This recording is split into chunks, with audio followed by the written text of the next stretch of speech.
High, আমি মিষ্টি। আজকে ভাবলাম তোমাদের সাথে একটা কথা শেয়ার করি। রিসেন্টলি আমি আর আমার হাজব্যান্ড একটা কাজের জন্য বেরিয়েছিলাম।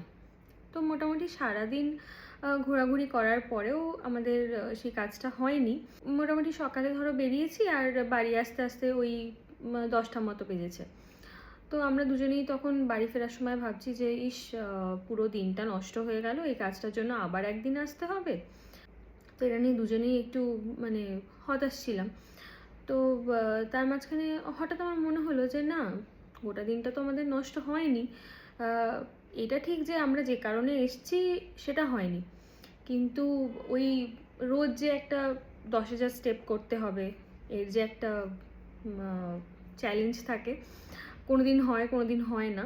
সেদিন এত হাঁটাহাঁটি হয়েছে, স্টেপ আমাদের কমপ্লিট হয়ে গেছে। তো এই বলে আমরা যখন ভাবছি যে না ঠিক আছে, আমাদের দিনটা তো খারাপ যায়নি, একটা তো পজিটিভ কিছু হয়েছে, তখন হঠাৎ করে ওরও মনে হলো যে সত্যি আরেকটা পজিটিভ জিনিসও হয়েছে যেটা আমি ভুলে যাচ্ছি। মানে তখন ওই মুহূর্তে আমি ভুলে গেছিলাম। সেটা হচ্ছে ওই দিনটা ছিল অ্যাকচুয়ালি 14 ফেব্রুয়ারি। তো আমরা যেহেতু কাজটা ছিল সেই কারণে সেলিব্রেটও করতে পারিনি।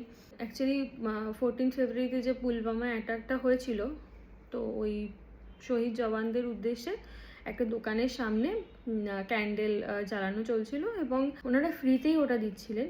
আর মানে কেউ যদি চায় তাহলে ওই ওখানে গিয়ে ক্যান্ডেলটা জ্বালাতে পারবে। তো আমরা গিয়ে ওখানে ক্যান্ডেলটা জ্বালিয়েছিলাম। তো মন থেকে একটা বেশ ভালো ফিল হলো যে না, মানে অ্যাটলিস্ট যদি আমরা এখানে না আসতাম তাহলে তো মানে জানতেই পারতাম না যে এরকম একটা আয়োজন করেছে মানুষ, মনে রেখে ওনাদেরকে সম্মান জানাতে একটা এরকম আয়োজন করেছে, এটা আমরা জানতেই পারতাম না।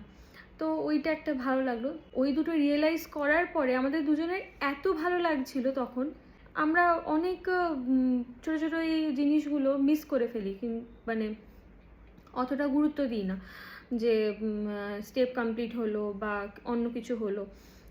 যে জিনিসটার জন্য আমরা গেছিলাম সেটা হয়নি বলে আমরা মন খারাপ করছিলাম, কিন্তু দিন শেষে এটাই দেখলাম যে যে কাজটা আমাদের হলো না সেটার পিছনে অনেকগুলো পজিটিভ জিনিসও হলো, এবং সেটা দিনের শেষে আমাদেরকে সত্যিই ভীষণ আনন্দ দিল। তোমাদেরও নিশ্চয়ই এরকম লাইফে কিছু না কিছু ছোটোখাটো ইনসিডেন্ট হয়ে থাকবে যেগুলো ভীষণ পজিটিভিটি নিয়ে আসে লাইফে। তো সেরকম কিছু থাকলে আমার কমেন্ট বক্সে অবশ্যই জানিও, আমার ভীষণ ভালো লাগবে তোমাদের ছোটোখাটো এই ইনসিডেন্টগুলো জানতে। নমস্কার সবাইকে, সবাই খুব ভালো থাকবে আর সুস্থ থাকবে।